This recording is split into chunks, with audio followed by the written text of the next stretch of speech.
Aku akan tinggalkan untuk kalian. Apa itu ya Rasulullah? Thaqalaini. Apa thaqal? Thaqal itu punya dua makna. Bisa dari thaqal itu mahal, dua pusaka yang mahal, thaqal. Bisa juga thaqal itu dari berat, dua pusaka yang berat untuk dijaga, dipertahankan, berat. Yang pertama Quran. Untuk mengamalkan Quran, isi kandungan Quran berat Bapak Ibu, tidak gampang. Yang kedua siapa? Yang kedua adalah keluarga Nabi. Itu berat, tidak mudah, tidak mudah.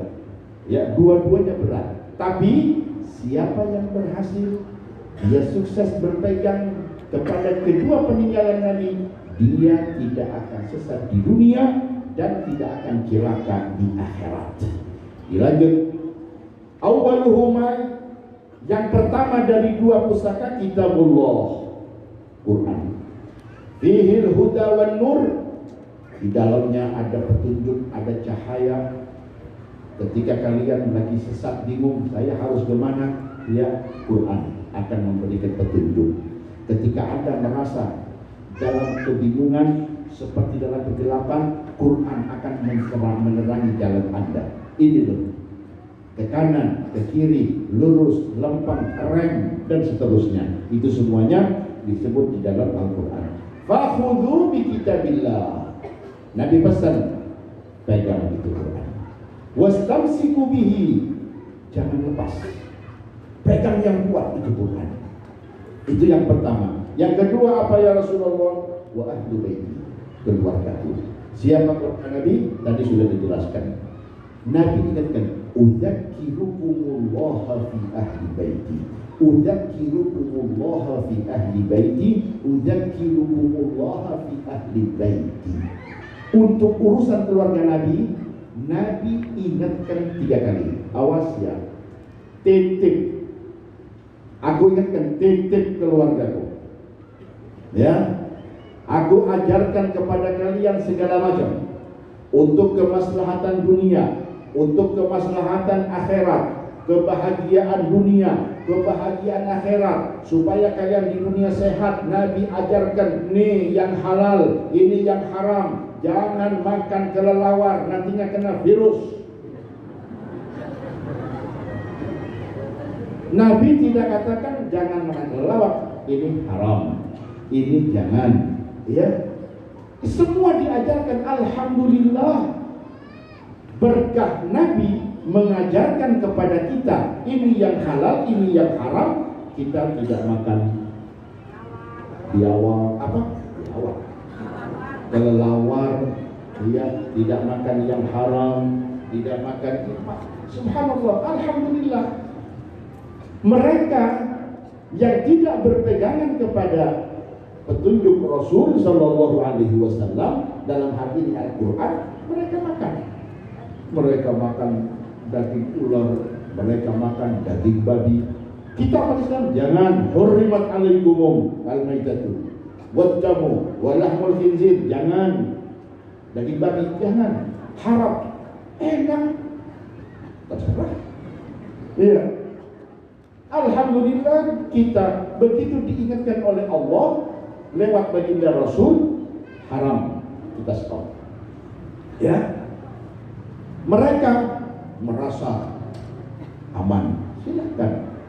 Begitu sudah jauh, mereka sudah lama mengkonsumsi daging haram, Allah tunjukkan ini tuh. Kenapa aku larang ini tuh? Kita selamat, alhamdulillah. Iya, kalau kita tidak tahu dari Nabi Muhammad bahwa daging babi itu haram, mungkin kita sama dengan mereka yang di Wuhan. Malah di sini lebih gawat, di sini lebih banyak. Iya, makanya hati-hati, hati-hati Bapak Ibu. Ya, Nabi sudah ingatkan itu. Hati-hati, hindari barang-barang yang syubhat, apalagi yang haram. Hindari barang-barang syubhat, apalagi haram. Ketika Anda mau makan, Anda harus yakin jelas bahwa ini halal. Jangan tertipu dengan promo. dengan iklan. Sekarang Bapak Ibu kita di akhir zaman, di zaman Imam Ghazali itu sudah banyak sekali penipuan-penipuan, apalagi di zaman sekarang.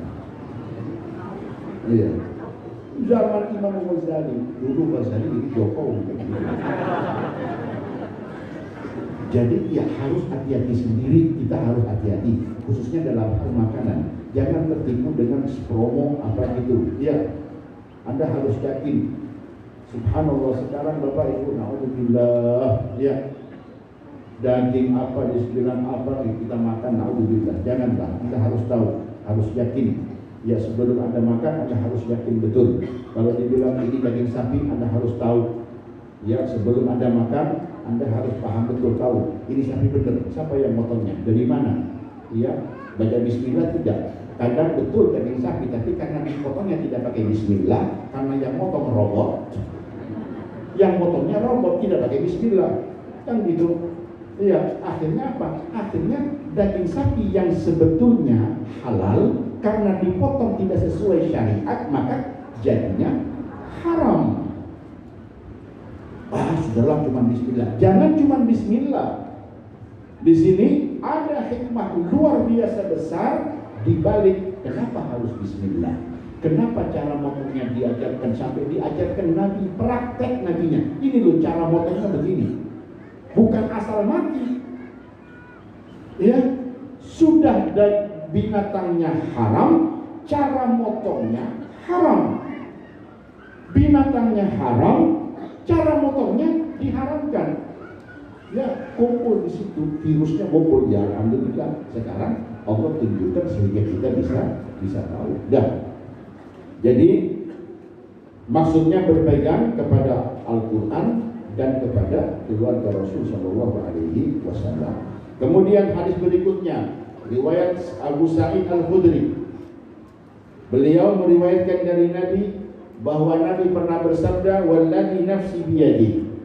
Demi Allah, la yubghiduna ahlal bait rajulun illa adkhalahu Allahu an-nara. Tidak membenci kepada kami keluarga Nabi seorang pun kecuali Allah akan kirim dia ke neraka. Ya, makanya tolong hati-hati. Jangan Anda terpengaruh ya dengan semudah. Anda harus punya prinsip, jangan ikut-ikutan. Nabi sudah kasih peringatan, la yakun ahadukum imma'ah. Jangan kalian latah.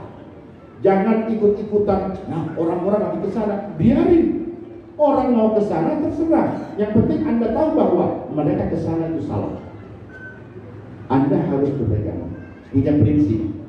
La yakun ahadukum imma'ah. In ahsanan nasu ahsanna wa in asa'u asa'na. Jangan ikut-ikutan. Orang ke barat ikut ke barat, orang ke timur ikut ke timur. Sekarang lagi ngetren apa? Oh, lagi ngetren begini. Jangan ikut-ikutan. Anda harus punya prinsip. Nabi kasih warning, walakin waqtinu anfusakum.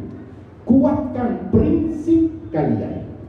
Sebagai seorang muslim, saya punya prinsip. Saya harus begini. Ya, yang namanya kebenaran Bapak Ibu tidak harus banyak orang.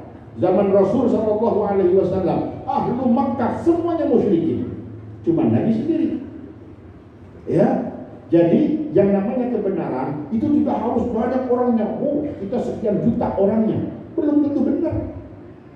Yang benar mana? Al-haqqu min rabbika. Kebenaran itu datangnya dari Allah Subhanahu. Kembalikan kepada Quran.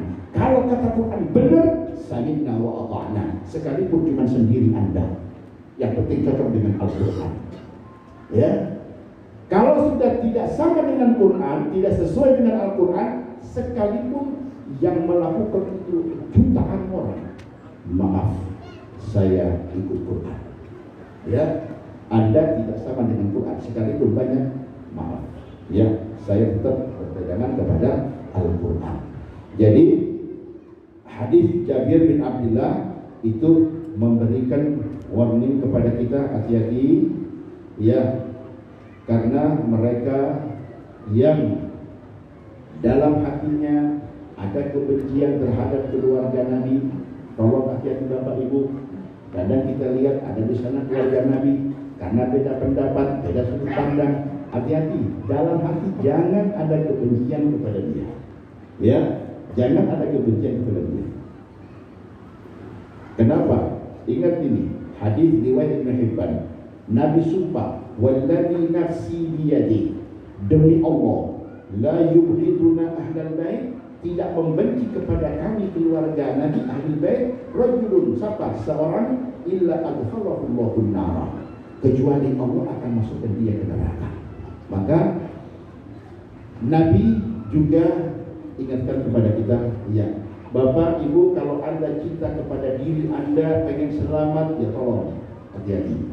Keluarga Anda juga Nabi sudah kasih peringatan, alimu auladakum, alimu auladakum, ajarkan. Anak-anak kita ini perlu diajarkan Bapak Ibu, perlu diajari, gak bisa dilepas. Nanti juga tahu dewek, gak ada. Allahu akhrajakum min butuni ummahatikum la ta'lamuna syai'an.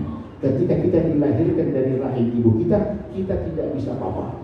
Lalu kita belajar sampainya tahu. Nah, termasuk apa? Termasuk ada hal-hal yang perlu diajarkan oleh orang tua kepada anak. Kalau orang tua tidak mengajarkan, anak tidak akan tahu bagaimana nasib anak. Ya, apa? Dalam hadis, "Alimu auladakum mahabbatan." Alimu auladakum, Nabi wasiat 3 hal. Ya, mahabbatan, hubba nabiyikum. Yang pertama, hubba nabiyikum. Ini wasiat Rasul sallallahu alaihi wasallam. Nabi wasiat, ada 3 wasiat Nabi Muhammad. 1, ya, cinta kepada Rasul sallallahu alaihi wasallam. Cinta kepada Nabi. Yang kedua, cinta kepada keluarga Nabi. Yang ketiga, cinta kepada Al-Quran. Ajarkan kepada anak-anak kita, 1, bagaimana supaya mereka mencintai Nabi. Yang kedua, mencintai kepada keluarga Nabi. Yang ketiga, mereka mencintai Al-Quran. 3, ini wasiat Rasul sallallahu alaihi wasallam. Kemudian hadis lagi riwayat Imam Ad-Dailami. Beliau meriwayatkan hadis dari Rasul, dari sahabat Abu Sa'id. Rasul bersabda, "Ishtadda ghadabullah 'ala man adani fi itrati." Allah sangat marah kepada seseorang yang menyakiti Nabi Muhammad lewat keluarganya. Allah sangat marah kepada seseorang yang menyakiti Nabi karena keluarganya. Ketika kita mengusik keluarga Nabi, Nabi Muhammad marah. Nah, Allah sangat marah kepada orang yang mengusik dan menyakiti keluarga Nabi sehingga menjadikan Nabi Muhammad marah. Kemudian hadis riwayat Hakim dari sahabat Abu Dzar, seperti yang di dalam kitab tadi, perumpamaan keluarga Nabi diumpamakan seperti apa? Seperti perahu Nabi Nuh. Kemudian hadis riwayat Tabrani dari sahabat Abdullah bin Umar. Nabi dari sahabat Abdullah bin Umar, "Awwalu man ashfa' lahu yaumal qiyamah min ummati ahlu baiti." Nanti di hari kiamat, yang pertama kali akan diberikan syafaat oleh Nabi Muhammad itu adalah keluarganya. Keluarga Nabi dulu. Setelah itu, tsummal aqrabu fal aqrabu. Kemudian orang yang dekat dengan Nabi Muhammad. Siapa orang yang dekat dengan Nabi? Dia. Yang lebih dekat itu lebih awal diberikan syafaat. Fal aqrab min Quraisy, tsummal ansar, dari kaum Quraisy, dari kaum Ansar, tsumma man amana bi wattaba'ani min ahli Yaman, kemudian orang yang beriman dari penduduk Yaman, tsumma sa'irul Arab, kemudian bangsa Arab yang lain, tsumma a'ajim, kemudian selain bangsa Arab, wa man ashfa'a lahu awwalan afdalu. Siapa yang mendapatkan syafaat lebih awal itu lebih afdal daripada yang setelahnya. Maka kita berharap dengan mahabbah kepada Rasul, mahabbah kepada keluarga Rasul, kita berharap bisa mendapat syafaat dari Nabi Muhammad sallallahu alaihi wasallam. Kenapa harus dapat syafaat Nabi? Sebab Nabi ingatkan Bapak Ibu, Nabi sudah jelaskan bahwa tidak ada manusia, siapapun orangnya, apapun amalnya, dia tidak akan mampu masuk surga dengan sebab amal. La yadkhulul jannata ahadun bi amalihi. Tidak ada manusia masuk surga mampu bisa masuk surga dengan amal. Tidak ada. Kenapa? Karena surga itu mahal, sementara amalan kita hanya sedikit. Intinya amal kita tidak mampu, tidak cukup untuk menembus surga. Bagaimana mau masuk surga sementara amalnya begini? Ya, umur kita cuma 70-80 tahun. Itu pun kalau nyampe. Dibandingkan dengan umat-umat sebelumnya yang umurnya ratusan tahun, ada yang sampai ribuan tahun. Jauh. Jadi tidak ada namanya Bapak Ibu. Terus pengen masuk surga, ya. Nah, tapi Allah berikan kesempatan kepada umat Muhammad untuk bisa masuk surga. Dengan apa? Dengan syafaat Nabi Muhammad sallallahu alaihi. Maka di sini Nabi jelaskan bahwa tidak ada orang masuk surga dengan amalnya. Sahabat tanya, "Wala anta ya Rasulullah?" Nabi juga tidak bisa masuk surga dengan amal Nabi. Wala anta. Sekalipun Nabi Muhammad yang begitu banyak pahala yang didapat oleh Nabi. Kalau kita mau tahu Bapak Ibu, siapa orang yang paling banyak pahalanya? Nabi Muhammad. Karena apa? Yang ngajarkan sholat Nabi. Setiap ada orang sholat, Nabi Muhammad dapat pahalanya sampai hari kiamat. Yang ngajarkan haji Nabi. Setiap ada muslim haji, Nabi Muhammad dapat pahalanya. Si muslim dapat, Nabi juga dapat. Kok bisa dapat? Karena Nabi yang ngajarkan. Ini salah satu keutamaan mengajarkan ilmu. Ya, Anda bisa sholat, mengajarkan sholat kepada anak. Ketika anak sholat, Anda dapat pahalanya juga seperti anak yang melakukan sholat. Dan begitu terus. Ya, man dalla ala khairin falahu mithlu ajri fa'ilihi. Siapa yang mengajarkan pada satu amal kebaikan, maka dia yang mengajarkan itu dapat pahala kebaikan. Bayangkan semua kebaikan yang ada itu sumbernya dari Nabi Muhammad. Berapa banyak pahala yang didapat oleh Nabi. Ketika ditotal semuanya, cukup tidak ya Rasulullah untuk menembus surga? Nabi bilang, wala ana, aku pun belum sanggup untuk masuk surga dengan amalku. Jadi bagaimana ya Rasulullah? Illa an yataghammadani Allahu bi rahmatih. Yang mampu mengantar kita masuk ke surga Allah bukan amal, tapi apa? Rahmat Allah Subhanahu. Nah, di mana dan bagaimana dapat rahmat? Allah kasih kemudahan untuk umat Muhammad. Anda tidak usah bingung. Anda di rumah sudah diantar itu rahmat, dikirimkan oleh Allah. Wa ma arsalnaka illa rahmatan. Tinggal bagaimana kita menyambung diri dengan rahmat itu. Anda nyambung dengan Nabi, Anda akan diberikan syafaat oleh Nabi. Dapat syafaat Nabi, jaminan surga Bapak Ibu. Insya. Lanjut ya. Hadis berikutnya riwayat At-Tirmidzi dan Hakim dari sahabat Ibnu Abbas. Nabi bersabda, "Ahibbullah lima yabdukum min ni'ami." Anda